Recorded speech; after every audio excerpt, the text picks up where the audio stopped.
नमस्कार, मैं अभयराज और आप देख रहे हैं आपकी सभा। शिक्षा किसी भी देश के लिए सबसे महत्वपूर्ण चीज़ है। शिक्षा से पूरे देश का विकास होता है, मानव का विकास होता है। लेकिन कुछ ऐसे एग्ज़ाम होते हैं, जिसके आधार पर कई अच्छे-अच्छे संस्थान में आपका नामांकन होता है।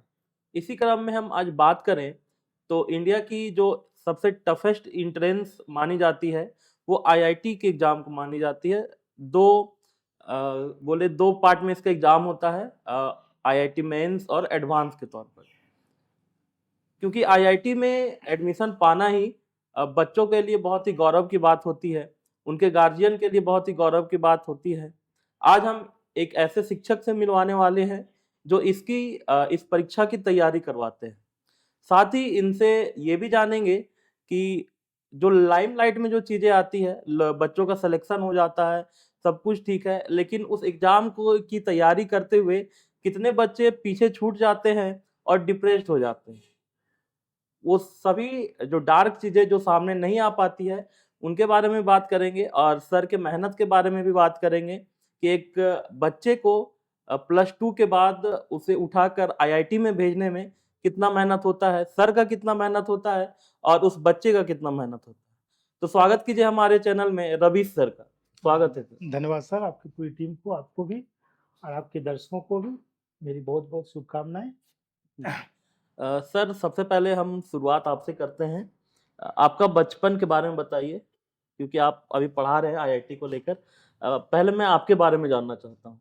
हाँ सर, मेरा जन्म धनबाद में हुआ था। मेरे जी, फादर बीसीसीएल में थे, तो मेरा पलना-बढ़ना सब वहीं पे हुआ। जी। फिर फादर वहाँ पर थे, तो हमने कोचिंग भी वहीं पे किया हुँ, और शुरुआती जो 7-8 साल का समय होता है कोचिंग इंस्टीट्यूट में, वो मैं वहीं के बच्चों को पढ़ाया। मैं जहाँ रहता था, हुँ, वहाँ अगल-बगल में जितने भी मोहल्ले थे, समझे ना? तो मैक्सिमम लोगों को मेरे कारण जो है सो सब इंजीनियर हैं अभी, बहुत सारे लोग वहाँ पर, उन लोगों को मैं तैयारी करवाया। मेरा पलना-बढ़ना वही धनबाद में ही चला। जी, आपकी कॉलेज की अगर बात करें तो वो कहाँ हुई थी? कॉलेज की शिक्षा तो धनबाद में ही सर। मान हुँ। फिर जब आप बड़ा हुआ तो पढ़ाई पढ़ने के लिए पटना भी गया, जी, कुछ दिन के लिए दिल्ली भी गया था। लेकिन जो मूल पढ़ाई हुआ, जिसको मैं मानता हूँ, धनबाद में ही किया मैंने। जी, आपके बारे में हमने सुना है, आप झारखंड के कई संस्थान में पढ़ा चुके हैं, हुँ। जिनका बड़ा-बड़ा नाम है संस्थान का। उनके बारे में बताइए आप? सिर्फ़ शायद आप झारखंड से बाहर भी कहीं-कहीं पढ़ाए होंगे? सब ठीक है, मैं उन लोगों का भी नहीं करना चाहता हूँ, ठीक है? हाँ, बढ़िया ठीक से। ठीक है। सर अगर एकदम आप वर्तमान में लेके आते हैं एक बच्चे के, वो अगर 12th पास करता है, हुँ। एक ग्रामीण क्षेत्र का बच्चा, 12th पास किया और वो अगर सपना देखता है आईआईटी को लेकर कि उसे आईआईटी में एडमिशन लेना है, तो उसकी तैयारी कैसी होनी चाहिए? देखिए, ये सपना 12 पास के बाद नहीं देखना चाहिए। हुँ, उसको कम से कम जब वो 7-8 में जाता है, तो उस समय ही बच्चे को दिमाग में आ जाना चाहिए कि हमको आईआईटी मेडिकल का तैयारी करना है। भले वो करे चाहे नहीं, सिंसियरली वो थोड़ा-सा जागरूक होके पढ़े। जैसे हम लोगों के यहाँ कल्चर होता है, खास करके गिरिडीह में देखते हैं कि 7, 8, 9 में लोग क्या होता है, स्कूल का एग्ज़ाम को ही लोग महत्व देते हैं। स्कूल का एग्ज़ाम जो हो रहा है, अच्छा है, हुँ, तो बच्चों पर ज़्यादा लोड भी नहीं देना है, लेकिन थोड़ा अच्छे से पढ़ना चाहिए 7, 8, 9 से ही, 10 से ही। और जैसे ही 10 का बोर्ड होता है, 10 का बोर्ड का एग्ज़ाम देने के बाद जी, एकदम सजग रूप से लग जाना चाहिए। और हमको लगता है कि सपना तो 7-8 से ही देखना चाहिए, लेकिन हुँ, 10 के बाद लग जाना होता है। क्योंकि आईआईटी की तैयारी कुछ अलग नहीं है। अगर आप 11 और 12 की पढ़ाई अच्छे ढंग से करते हैं, बढ़िया से पढ़ लेना 11-12, जी, ठीक है ना? अलग नहीं है, आईटी या मेडिकल जो भी है, वो अलग नहीं है। आप 11-12 की पढ़ाई अगर अच्छे से करते हैं, इसका मतलब आप इंजीनियरिंग की तैयारी कर रहे हैं, आप मेडिकल की तैयारी कर रहे हैं साथ में, बोर्ड के साथ-साथ। तो होता है क्या कि लोगों को लगता है कि कुछ अलग है, कुछ डिफरेंट है, कुछ बड़ा है, कुछ अद्भुत है, ऐसा जी, बात नहीं है। जो सिलेबस बना हुआ है 11-12 का, वही सिलेबस आईआईटी मेडिकल का भी होता है, वही मेंस का होता है, वही एडवांस का होता है, कुछ टॉपिक्स इधर-उधर हो सकते हैं, वो कोई मायने नहीं रखता है। तो जी, आपको सिर्फ अच्छा से पढ़ना है।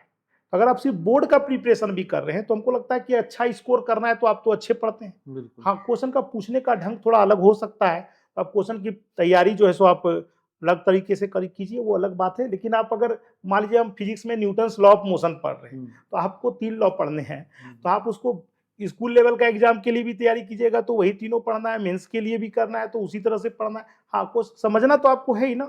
हाँ, थोड़ा-सा क्वेश्चन का जो प्रैक्टिस होगा, सब में अलग-अलग किस्म का होगा, तो जी। पढ़ना सबको होता है। तो जहाँ तक ड्रीम की बात है सर, तो मैं चाहता हूँ कि 8-9 से लोग ड्रीम देखें और 10 के बाद एग्ज़ाम देने के अगले दिन इसे शुरू कर दें, भिड़ जाए पूरा अच्छी तरीके से। जी।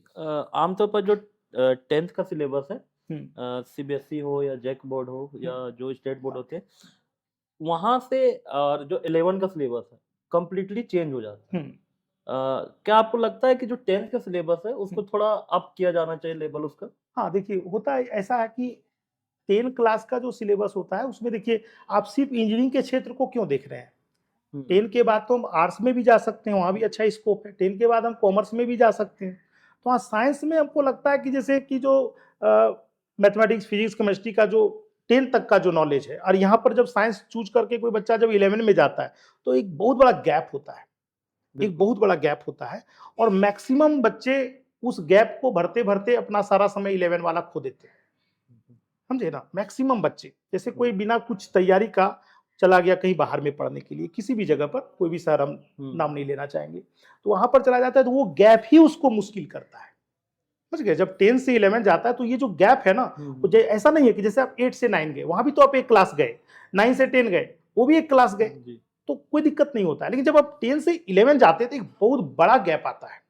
समझे? तो जी। हमको लगता है कि वो गैप थोड़ा अगर 10 में आप भर लेते हैं, अच्छे टीचर के सहयोग से अगर मिल हुँ, जाता है, तो वो अगर थोड़ा-सा एडवांस पढ़ लेते हैं, है ना? बिल्कुल। तो आपको सहूलियत होगी। आप बाहर भी जाके कुछ करेंगे तो अच्छा कर सकते हैं। अदरवाइज़ वो गैप अगर आपको नहीं भरा हुआ है, तो आप वहाँ पर बाकी बच्चे जो आएँगे भर करके उस गैप को, उससे आप पिछड़ जाएँगे। ठीक है? और एक बार अगर आप पिछड़ गए, तो फिर पिछड़ते चले जाएँगे, तो आप देखेंगे कि आप फ्रस्ट्रेशन का शिकार हो चुके हैं। जी। इसलिए थोड़ा-सा दिक्कत है यहाँ पे। सर मीडियम जो है, हुँ, अब हिंदी या इंग्लिश में पढ़ाई होती है। जनरली जब स्टेट बोर्ड की बात करें, वो सारी हिंदी में ही होती है। झारखंड की बात करें तो हुँ। झारखंड बोर्ड हिंदी से है। तो मीडियम कितना बड़ा दिक्कत होता है जब मीडियम चेंज होता है। बच्चे 10 तक आमतौर पर देखा जाता है जैक में पढ़ते हैं, वहाँ से सीबीएसई टर्म होते हैं और उसके बाद वो आईआईटी के लिए अगर सपना देखते हैं। जैसा बताया आपने, पहले से स्टार्ट कर देना चाहिए। मीडियम से कितना दिक्कत होता है? देखिए, मीडियम बहुत बड़ा महत्वपूर्ण बात नहीं हो जाता है, लेकिन एकदम जैसे होता है ना कि सुदूर ग्रामीण क्षेत्र में हम लोग देखते हैं कि इंग्लिश का बिल्कुल भी मतलब जी। कल्चर नहीं होता है किसी भी तरह का। लेकिन अगर अच्छे बच्चे हैं, तो कोई बहुत ज़्यादा अंतर नहीं पड़ जाता है। 2-4 महीने में वो उतना सीख जाते हैं कि वो पढ़ लें, लिख लें, हुँ, ऐसा कोई दिक्कत नहीं होता है। और अभी के दिनों में तो मैं देखता हूँ कि ग्रामीण क्षेत्रों में भी छोटे-छोटे बहुत तरह के स्कूल हैं या बहुत से ट्यूटर हैं, जो हुँ, उन हुँ, लोगों को बिल्कुल जैसे नहीं होता कि हम इंग्लिश कुछ जानते नहीं हैं, ऐसे बच्चे बहुत कम होते हैं। और अगर ऐसे बच्चे हैं जिनको इंग्लिश कुछ भी पता नहीं है, तो नो डाउट इनके लिए बहुत बड़ा मुश्किल काम होगा। ठीक है? लेकिन इतना भी बड़ा बात नहीं होता है साइंस में लिखना। जैसे साइंस भी क्या होता है कि एक खास तरह का पैटर्न पर लिखा जाता है। जी, समझ गए? जैसे मैं आपको बताता हूँ, मुझे हिंदी मीडियम में भी हिंदी से इंग्लिश वाले को बच्चे को पढ़ाने का बहुत सारा अनुभव जी, है ना? तो उसमें मैं आपको बताता हूँ कि आप केमिस्ट्री की अगर बात करें या फिज़िक्स की बात करें, तो हमेशा प्रेज़ेंट इंडिफ मैं ये भी क्लास लिया हूँ बच्चों को, जो हिंदी मीडियम से आते हैं ना, उनके लिए मैं इंग्लिश का क्लास लिया हूँ कि बच्चे कैसे लिखोगे, क्या करोगे? हुँ, समझ गए? तो आप हमेशा ध्यान दीजिए, मैक्सिमम मैं मज़ाक में बोल रहा हूँ कि प्रेज़ेंट इंडेफ़िनिट पैसिव वॉइस। समझ गए? अगर ये सब पढ़ा दिया जाए थोड़ा-सा, तो हुँ, ये इंग्लिश के टीचर नहीं पढ़ा पाएँगे। ये साइंस के टीचर अगर कोऑपरेट कर दें क्लास में बच्चों को, समझ गए? बिल्कुल। जैसे अब इंग्लिश के टीचर पढ़ाएँगे, किसी को ट्रांसलेशन बताएँगे, किसी को कुछ बताएँगे, वो तो फिज़िक्स वाला, केमिस्ट्री वाला टर्म तो नहीं ला पाएँगे ना। तो ये फिज़िक्स और केमिस्ट्री वाले टीचर को अगर ऐसा स्टूडेंट मिलता है, कोई काबिल स्टूडेंट जो कर सकता है, तो उनका हुँ, सहयोग करना चाहिए मेरे हिसाब से। और अब मैं मैक्सिमम मेरा अनुभव है कि आप देखिएगा तो पैसिव वॉइस बहुत इंपॉर्टेंट रोल प्ले करता है, और ये प्रेजेंट यूनिट अगर बच्चे थोड़ा मेहनत करना चाहें, जी, तो इंग्लिश में भी अच्छा कर सकते हैं। इंग्लिश कोई बहुत बड़ा मुद्दा नहीं है मेरे हिसाब से। लेकिन टीचर को थोड़ा ये बात क्लास में ध्यान में रख करके बोलना चाहिए। जैसे क्या होता है कि आप इंग्लिश मीडियम के भी बच्चे बैठे हुए हैं और हिंदी मीडियम के भी बच्चे बैठे हुए हैं, तो हुँ, टीचर के दिमाग में ये आता ही नहीं है, वो तो फिजिक्स पढ़ाने में बिजी हैं। हुँ, लेकिन उनको ये समझ में नहीं आता कि क्लास में कोई बंदा ऐसा भी बैठा हुआ है जिसको थोड़ी सी परेशानी है, तो उसको अगर टीचर इस बात को अगर ध्यान में रखें, तो कोई दिक्कत नहीं होगा। थोड़ा सा समझना पड़ेगा दोनों तरफ को। जी। जैसे कि एक बच्चा आता है, बैठता है, पढ़ना चालू करता है, टीचर पढ़ाते हैं। जो इंग्लिश टू इंग्लिश कन्वर्सेशन है, या तो मान लीजिए आप एक्सेलरेशन पढ़ा रहे हैं, काइनेटिक एनर्जी पढ़ा रहे हैं, जो बोर्ड का बच्चा आया है स्टेट बोर्ड से, आप वो चीज़ समझा रहे हो उसको, वो समझ रहा है, लेकिन उसको मीनिंग नहीं पता है। जब उसको आप वो हिंदी में बता दें, तो वो तुरंत उस चीज को पकड़ लेता है। मेरे मेरे साथ क्या होता है कि अगर कोई बच्चे बैठे हुए रहते हैं, जी। जैसे कोई हिंदी मीडियम से बच्चे आए हुए हैं, तो हम्म, बोले ना कि ये टीचर को रखना चाहिए दिमाग में कि कोई ऐसा तो बच्चा नहीं बैठा हुआ है ना कि जिसको दिक्कत हो, ठीक है। और अगर मीडियम अलग करके बच्चों को बैठा सके तो ज्यादा अच्छा है। जी बिल्कुल। लेकिन उसको बता ही देना चाहिए, हमारे हिसाब से उनको बता देना चाहिए, क्योंकि पहले कुछ पढ़े हुए हैं। जैसे मान लीजिए एक्सेलरेशन है, तो एक्सेलरेशन उनके पास जब लिखा जाएगा तो वो लगेगा कुछ नया टाइप का चीज है, लेकिन अगर ब्रैकेट में हम उनको लिख के बता दे कि ये त्वरण है, जी जी तो जी। उनको थोड़ी सी सुविधा हो जाएगी कि अरे ये मेरा पढ़ा हुआ है, तो थोड़ा सा ज्यादा उनको ठीक लगेगा पढ़ने में। थोड़ा सा टीचर को केयर करना चाहिए। जी सर, हमने मीडियम पे बात कर लिया। पढ़ाई में एक बहुत बड़ी, अगर हम बाधा रुकावट जनरली खुल के बोल दे तो रुकावट आती है पैसे को लेकर। हम्म जो आईआईटी की फी, आईआईटी के जो प्रिपरेशन की फी है, इसके लिए कोटा को मक्का माना जाता है, बोला हम्म जाए आईआईटी स्टूडेंट के लिए। उसका जो खर्च है वहन करना हर फैमिली का बस का बात नहीं है, हम्म। ठीक है। तो उन बच्चों के लिए क्या ऑप्शन बच जाता है? सर अभी तो हम यही बात को ध्यान में रख करके यहाँ पे बच्चों को पढ़ाना शुरू किया है जी। कि कोई बच्चा ऐसा ना छूट जाए जिसमें टैलेंट हो, काबिलियत हो, और पैसे के अभाव में वो नहीं जा सका, नहीं पढ़ सका, बाहर नहीं जा सका, इसके कारण उसका करियर खराब हो गया। तो मेरा मेन उद्देश्य यही है, समझे, कि ऐसे बच्चे अगर पढ़ने में अच्छे हैं, उनको कुछ दिक्कत है, आर्थिक कारण से बाहर नहीं जा पा रहे हैं, तो ऐसे बच्चों को पढ़ाना मैं सौभाग्य समझूंगा। लेकिन हाँ, बच्चे को भी पैसा होना चाहिए, और इस तरह का कोई बाधा यहाँ पे नहीं है। अगर अच्छे बच्चे आते हैं तो मैं उनको फ्री भी पढ़ा सकता हूँ, मुझे कोई दिक्कत नहीं। जी। ठीक है ना। तो दिक्कत तो होता है, मैंने देखा है बहुत सारे बच्चों को कि मतलब अच्छे टैलेंटेड होते हैं, लेकिन उनको उस तरह का सुविधा नहीं मिल पाता है, गाइडेंस नहीं मिल पाता है। मैक्सिमम लोग तो ये नहीं जानते करना क्या है हमको, समझ गए। मैक्सिमम लोगों को ये नहीं पता होता है कि आगे हमको करना क्या है, और इसके कारण वो फिर अच्छा जगह पर पहुंच नहीं पाते हैं। तो ये बहुत बड़ी बात होती है कि अगर आपको शुरुआती दौर में, आप 9-10 में हैं, 11-12 में है, उसमें अगर कोई अच्छा गाइड करने वाला मिल जाए, तो एक जीवन मतलब कहाँ से कहाँ पहुंच सकता है, एक पीढ़ी सुधर सकता है, बहुत बड़ी बात होती है। तो ये सब सौभाग्य की बात है। तो मैं इसी कोशिश में यहाँ पर लगा हुआ हूँ अपना जिला के, अगर कोई बच्चे इस तरह से मिलते हैं तो हम तो चाहेंगे कि आप लोग भी सहयोग कीजिए ऐसे बच्चों को ढूंढने में। अगर बिल्कुल। कोई आते हैं इस तरह के बच्चे तो मैं डेफिनेटली सहयोग करूंगा, मैं पढ़ाऊंगा, और वो सारी सुविधाएं दिलवाऊंगा, वो सारी बातें करवाऊंगा जो बाहर में जाके होता है। जी, कुछ ऐसे भी पेरेंट्स हैं जो सक्षम है बाहर भेजने को लेकर, लेकिन जैसे कुछ बच्चों, अपने बच्चों को बाहर उतनी दूरी नहीं भेजना चाहते हैं। इमोशनल अलग-अलग फैमिली अटैचमेंट। कंडीशन हो, अलग-अलग इमोशनल अटैचमेंट, जो भी आप कर सकते हैं। तो उसके लिए एक भी आप बहुत बड़ा सॉल्यूशन दे रहे हैं कि बहुत आदमी बड़ा अपनी जगह पे, अपने होम टाउन में रहे, पढ़े। निश्चित। अभी वर्तमान में आप कितने बच्चों को पढ़ा रहे हैं? अभी मैं 12 वाला जो बोर्ड हुआ, जिसमें जी। अभी अनुराग जो रिजल्ट आया उसका, उसको भी थोड़ा थोड़ा 1 दिन 2 दिन के बाद मैं उन लोगों को भी बुला रहा हूँ। उसमें करीब करीब 10 बच्चे हैं जो इस बार 12 का बोर्ड भी लिखेंगे, है ना। तो उनका अभी तो मेंस का एग्जाम हुआ जनवरी में, और उनका फिर से एक बार एग्जाम होगा मेंस का अप्रैल में, अच्छा, अच्छा। और फिर एडवांस का होगा, और नीट का भी एग्जाम मई में होने वाला है। तो उन लोगों को भी मैं पूरा छोड़ा नहीं हूँ, उन लोगों को भी फोन पर ही होमवर्क वगैरह दे दिया करता हूँ, या उनको बोला हुआ हूँ कि किसी तरह का कोई डाउट हो तो कभी भी आके मेरे से मिल लें। तो अभी मैं उनको 12 को पूरा छोड़ा नहीं हूँ, तो वो भी अभी हमारे साथ पढ़ ही रहे हैं। उन लोग का जैसे ही एग्जाम खत्म होगा ना बोर्ड का, जी। उसके बाद मैंने उनको बोला है कि मैं प्रत्येक दिन टेस्ट लूंगा उसी तरह का क्वेश्चन का, जिस तरह से मेंस में, एडवांस में, नीट में आते हैं। उस तरह का पूरा मैं भी मेहनत उसी को कर रहा हूँ क्वेश्चन अरेंज करने के लिए।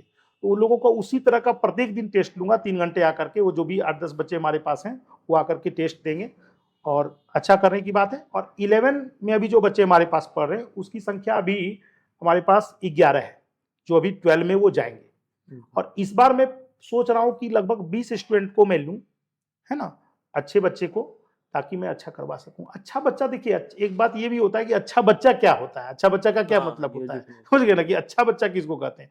तो मेरे नजर में अच्छा बच्चा वो है जो मतलब अभी ओबीडियंट हो थोड़ा, जिसको मैं कहूं कि भाई इतना पढ़ के आना, इतना बना के आना, इतना करके आना, जो उतना कर ले, वही मेरे लिए अच्छा बच्चा है। कितना जान रहा है वो मायने नहीं रखता है, क्योंकि अगर आप कुछ नहीं जान रहे हैं तो ये कोई बड़ा दिक्कत नहीं है, आपको जानने में आधा घंटा 1 घंटा लगेगा। लेकिन आपको जना दे रहा है कोई टीचर, उसके बाद आप उसको याद नहीं कर रहे हैं, आप होमवर्क नहीं कर रहे हैं, तो फिर आपकी गलती हो जाती है। मेरे नज़र में अच्छा बच्चा वो है जो टीचर का बात को माने और बढ़िया से वो काम को करे जो होमवर्क दिया जाए, और थोड़ा-सा सोशल मीडिया से दूर रहे, मोबाइल फ़ोन से दूर रहे। आजकल के बच्चे क्या करते हैं, ऑनलाइन क्लास के बहाने या किसी और बहाने मोबाइल को अपने पास रखते हैं। ये सब दूर की बात है, इससे कोई मतलब ही नहीं है। मैं बिल्कुल नहीं मानता हूँ कि मोबाइल से कोई पढ़ाई करके बढ़िया कुछ कर पाते हैं, क्योंकि आप में मैं भी देखता हूँ ना, मैं भी मोबाइल में कुछ देखने के लिए जाता हूँ तो आधा घंटा की जगह 2 घंटे बर्बाद हो जाते हैं। तो आप बच्चे से क्या एक्सपेक्ट कर सकते हैं? है ना? हाँ, कोई हो सकते हैं अपवाद में कोई ऐसे बच्चे हो जाएँ जो बहुत समझदार हों, अपनी उम्र से ज़्यादा उनको बुद्धि हो, ज्ञान हो, तो उस तरह के बच्चे भले अच्छा कर लें। लेकिन मैं जनरल बात कर रहा हूँ, मैक्सिमम बच्चे 10 मिनट की खोज के लिए जो बात 10 मिनट में पढ़ सकते थे किताब से, वो जाकर के वहाँ 1 घंटा बर्बाद कर देते हैं मोबाइल में। इसलिए खास करके 11-12 में आप बुक को फॉलो कीजिए, बुक से कुछ खोजिए, ठीक है? ये जो गूगल वाला जो है ना खोजने वाला सिस्टम, ये ठीक नहीं है। आप बुक से खोजिए, ज़्यादा बेटर होगा। आपका समय बहुत बर्बाद होता है। जी। आपका जो स्टूडेंट था अनुराग, इसके बारे में कुछ बताइए, इसका रूटीन कैसा था या ये कितना ओबीडिएंट था क्लास में? अनुराग मेरे पास लगभग 20 महीना से पढ़ रहा है, जी। ठीक है? इसका 1 दिन अब्सेंट किया है। अच्छा। अब्सेंट में इसका सिर्फ़ 1 दिन हुआ है, बाकी किसी भी दिन अब्सेंट नहीं हुआ, गर्मी हो, ठंडा हो, बरसात हो, इसने प्रत्येक दिन आया, ठीक है? इसको जो भी होमवर्क दिए, कभी नहीं बोला कि मेरे को टाइम नहीं मिला, सब करके आया। जैसे बाकी बच्चे लोग क्या करते हैं ना जनरली, मैंने तो बहुत तरह के बच्चों को पढ़ाया है कि सर टाइम नहीं मिला, ये हो गया, वो हो गया। ये बच्चा कभी नहीं बोला कि हमारे पास टाइम नहीं था। तो टाइम मैनेजमेंट करना सबसे बड़ी बात होती है। जो भी होमवर्क दिया, अब टीचर इतना होमवर्क थोड़ी दे देगा कि आपको नहीं बन पाएगा। वो तो लिमिट में ही ना देगा कोई भी टीचर सोच के। तो इसने हमेशा होमवर्क को पूरा किया, ठीक है? और रिवीजन करते रहा। इसको टाइम इतना इसलिए मिल जाता था क्योंकि ये मोबाइल नहीं चलाता था। ये एकमात्र ऐसा बच्चा था जो मतलब एंड्रॉयड मोबाइल जो है सो स्मार्टफ़ोन लेके नहीं आता था। बाकी सब लोग स्मार्टफ़ोन लेके आते थे। तो ये इसका बहुत बड़ा सफलता का बात है। इसने सोशल मीडिया से अपने आप को दूर रखा है। तो अभी हमको लगता है कि कॉम्पिटिशन थोड़ा-सा ईज़ी है, क्योंकि मैक्सिमम बच्चे जो है सच्ची बता रहा हूँ मैं, जी, जी। अभी कॉम्पिटिशन थोड़ा-सा ईज़ी है क्योंकि मैक्सिमम बच्चे पढ़ने का नाटक करते हैं, मोबाइल चला कर के, ठीक है? तो अगर आप अपने बच्चे को थोड़ा-सा इस बात के लिए तैयार कर लें कि भाई मोबाइल नहीं चलाओ 2 साल, तो मुझे लगता है कि रिज़ल्ट हो सकता है। समझ गए ना? सिर्फ़ अगर मोबाइल नहीं चलाए तो आपके पास बहुत सारे समय है। आप आराम से सारा होमवर्क कर सकते हैं, सारा कुछ कर सकते हैं। लेकिन अगर आप रील देखने लगते हैं तो आपके पास बिल्कुल समय नहीं है। आप कुछ भी नहीं कर सकते हैं। तो हमारे के लिए यही बात हो जाता है कि बच्चे अगर थोड़ा-सा मोबाइल फ़ोन से दूर हो जाएँ, तो आप 1-2% वाले में आ जाएँगे। आपके लिए कॉम्पिटिशन आसान हो जाएगा। जी, सर, कुछ मिथ गार्जियन के लिए क्लियर करना ज़रूरी है। कुछ ऐसे गार्जियन हैं जो सक्षम हैं, अपने बच्चे को भेज देते हैं कोटा या और कई शहरों के बारे में बात करें। कुछ ऐसे गार्जियन हैं जो आर्थिक रूप से सक्षम नहीं हैं, उन्हें नहीं भेज पाते अपने बच्चों को। उनमें एक हीन भावना आ जाती है। स्टेटस सिंबल हो गया हाँ, ये। स्टेटस सिंबल है, हुँ, लोगों को अपने बच्चों को बाहर भेजना या कहीं, हुँ। ये स्टेटस सिंबल है, जो हीन भावना है। तो क्या ऐसा है कि बच्चे को सिर्फ़ कोटा भेज देना, वहाँ का फ़ी भर देना, उसके मात्र से ही बच्चे आईआईटीएन बन जाते हैं? नहीं सर, ये तो बिल्कुल नहीं है। ऐसा गार्जियन का काम इतना ही नहीं है कि आप सिर्फ़ फ़ी दे देते हैं, आप पैसे दे देते हैं, सिर्फ़ इतना ही आपका काम नहीं है गार्जियन का। हुँ। गार्जियन को देखना होता है कि मेरा बच्चा क्या कर रहा है, क्योंकि सबसे ज़्यादा बच्चे के बिगड़ने का जो उम्र होता है, यही उम्र होता है जब आपका बच्चा 11-12 में पढ़ रहा होता है। तो इस समय जो है ट्रांजिशन स्टेट होता है, आप उसमें बदलाव आते रहते हैं, बहुत नए-नए हार्मोन्स उसके अंदर जनरेट होते रहते हैं, तो इस कारण से वहाँ पर बदलाव की संभावना रहती है, तो आपका बच्चा बदल के किधर चला जाएगा, ये बहुत बड़ी बात होती है। तो सिर्फ़ टीचर की ज़िम्मेवारी नहीं है ना, टीचर के पास वो 4 घंटा, 5 घंटा, 6 घंटा रह रहा है, बाकी जो है सो उसको अपने गार्जियन के पास रहना चाहिए, ठीक है ना? तो अभी जैसे अनुराग के केस में क्या हुआ कि यहाँ पर उसको किसी तरह का कोई दबाव नहीं मिल पाया ना, कुछ विचार आपका बच्चा इतना बड़ा नहीं होता है ना, 16, 17, 18 वर्ष की उम्र में बच्चे इतने बड़े नहीं होते हैं कि उनको आप अकेले छोड़ दें। समझ गए ना? आप अकेले छोड़ देते हैं तो अब कहेगा कि नहीं वो अच्छा कर लिया, वो अच्छा कर लिया, एक्सेप्शन हो सकते हैं। मैं मैक्सिमम बच्चे की बात कर रहा हूँ। तो मैक्सिमम बच्चे को लगता है कि अब हम आज़ाद हो गए हैं, फ्री हो गए हैं और मैक्सिमम बच्चे इधर-उधर बिगड़ जाते हैं। तो गार्जियन का सपोर्ट बहुत ज़रूरी है। मैं तो निवेदन करना चाहूँगा सारे गार्जियंस को कि 16-17 वर्ष की उम्र में दूर ना करें अपने बच्चों को, उनको साथ में रखें और टीचर जो पढ़ा रहे हैं उनको देखें, कैसे क्या हो रहा है, क्या इम्प्रूवमेंट हो रहा है, ये सब आपको देखना चाहिए। आप दूर रह कर के नहीं कर सकते हैं। आपका सिर्फ़ काम पैसा देना नहीं है, आपको उसको पालन-पोषण करना है। और पालन पोषण का उम्र 16-17 भी होता है, ऐसा नहीं है कि सिर्फ 4-5 साल में ही, 8 साल में ही बच्चों का पालन पोषण होता है, 16-17 में भी उसको आपको गाइड करना बहुत जरूरी है। तो सर बोर्ड के एग्जाम स्टार्ट होने वाले हैं, क्या संदेश देना चाहते हैं आप बच्चों को, एडवाइस संदेश जो भी बोले? ये बोर्ड का क्वेश्चन में क्या होता है ना कि एक सैंपल पेपर आता है, ठीक है ना, तो उसमें क्वेश्चन का जो पैटर्न होता है उसको समझने में आपको आसानी होती है कि आप क्वेश्चन को समझ सकते हैं कि किस तरह के क्वेश्चंस आते हैं, ठीक है, तो उसको देख करके तैयारी करनी चाहिए। अभी तो पैटर्न बदल गया है, काफी सुविधाजनक हो गया है, ऑप्शनल वाले ऑब्जेक्टिव क्वेश्चंस भी आ गए हैं बोर्ड एग्जाम में भी, पहले नहीं हुआ करते थे, तो उन सबको देख करके जो है सो बच्चों को तैयारी करनी चाहिए। और कॉन्सेप्ट अगर क्लियर है तो कोई दिक्कत नहीं है, आप आराम से कीजिए, है ना। रिवीजन जितना ज़्यादा कर सकें उतना बेटर है, जो आप पहले पढ़े हुए हैं, क्योंकि देखिए रिवीजन अगर नहीं, सबसे बड़ी बात होती है कि पढ़ तो सबको ही लेते हैं, ठीक है ना। आप देखते हैं बच्चों को कि जिस समय जो टॉपिक या जो चैप्टर आप पढ़ा रहे होते हैं उस समय बच्चे उसका अच्छा न्यूमेरिकल बना लेते हैं, बढ़िया बढ़िया क्वेश्चन को डील कर लेंगे। लेकिन जब आप उनसे 4 महीने 6 महीना के बाद पूछेंगे तो उनको कोई आइडिया नहीं रहता है, छोटा छोटा क्वेश्चन भी नहीं बना पाते हैं। इसका कारण है कि वो रिवीजन नहीं कर पाते हैं। तो रिवीजन करना बहुत जरूरी है, जितना आगे बढ़ना जरूरी है, अगला टॉपिक पढ़ना जरूरी है, उतना ही जरूरी है पीछे का टॉपिक को रिवीजन करना, ठीक है ना।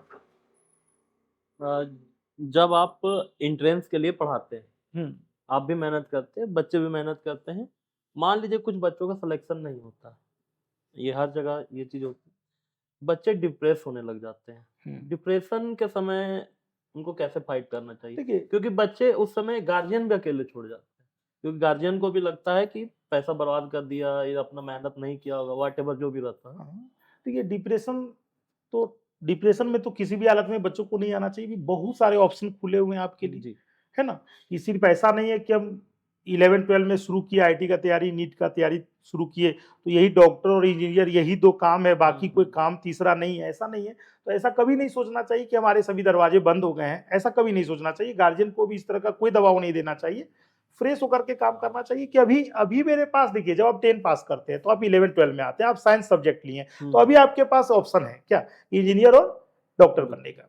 तो अभी सामने में ये एग्जाम है, इसलिए हम इसका तैयारी कर रहे हैं, बिल्कुल। समझ गए ना। अभी आपका सामने में, हम तो ये भी कहते हैं कि आप उसके भी आगे जा सकते हैं, आप यूपीएससी क्लियर कर सकते हैं, ओके। तो अभी चूंकि मैं इंटर में पढ़ रहा हूं तो मुझे कौन सा एग्जाम देना है भाई, तो आईटी का देना है और नीट का देना है, तो चलो करते हैं इसका तैयारी, ये भावना से करना चाहिए। ये नहीं कि ये नहीं होगा तो मैं ये कहाँ लूट जाऊंगा, बर्बाद हो जाऊंगा, ऐसा कुछ नहीं है, ठीक है ना। उसके बाद भी बहुत सारे ऑप्शन होते हैं, ठीक है। तो इस भावना से तैयारी करना चाहिए, खुले दिल से खुले दिमाग से तैयारी करना चाहिए, गार्जियन का इसमें सहयोग रहना चाहिए कि हम लोग जस्ट एक रास्ते में एक मिल गया है ये कंपटीशन का एग्जाम, आखिर आप क्या करेंगे, 11-12 में प्लेन तो नहीं ना पढ़ेंगे, कुछ तो करना चाहिए ना। तो थोड़ा कॉम्पिटिटिव रह के पढ़िएगा तो आप कॉम्पिटिटिव बने हुए रहिएगा, तो आप ग्रेजुएशन स्तर के भी बहुत सारे एग्जाम्स होते हैं, वहां पर भी अच्छे कर सकते हैं। आप मान लीजिए बीटेक नहीं कर पाए आईटी से, आप बीएससी कर लीजिए, आप बीएससी करके फिर एमटेक कीजिए आईटी से, अरे क्या है, बहुत सारा ऑप्शन है। आप आईटी से एमटेक कीजिए अगर आपको आईटी में पढ़ने का शौक है तो, और भी बहुत कुछ कर सकते हैं। आप यूपीएससी निकाल सकते हैं, आप जेपीएससी निकाल सकते हैं, आप बीपीएससी निकाल सकते हैं, एसएससी निकाल सकते हैं, रेलवे निकाल सकते हैं, तो सारा ऑप्शन बैंकिंग वगैरह सब तो खुला हुआ है ना आपके लिए, तो आपको मायूस होने की कोई जरूरत नहीं।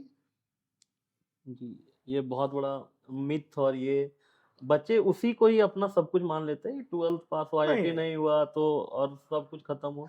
नहीं, ऐसा कुछ नहीं है, आईटी ऐसा कुछ नहीं कि, और अब ऐसा भी नहीं है कि आप अगर आईटी में चले जाते हैं और वहां पर आप पढ़ना छोड़ दीजिए, तो मैंने कई लोगों को देखा है कि आईटीएन लोगों को बहुत अच्छा करियर उनका भी नहीं रहा है, जी समझ गए। ऐसा नहीं है कि आप आईटी कॉलेज में आप पढ़ते रहिए तभी अच्छा होगा। ये तो एक इंजीनियरिंग एग्जाम इंट्रेंस हुआ कि वहां पर जाके हमको पढ़ाई करना है, वहां पर चले जाइए तो आप देखिएगा पढ़ना छोड़ दिए तो आप क्या अच्छे हो जाएंगे क्या, ऐसा नहीं है।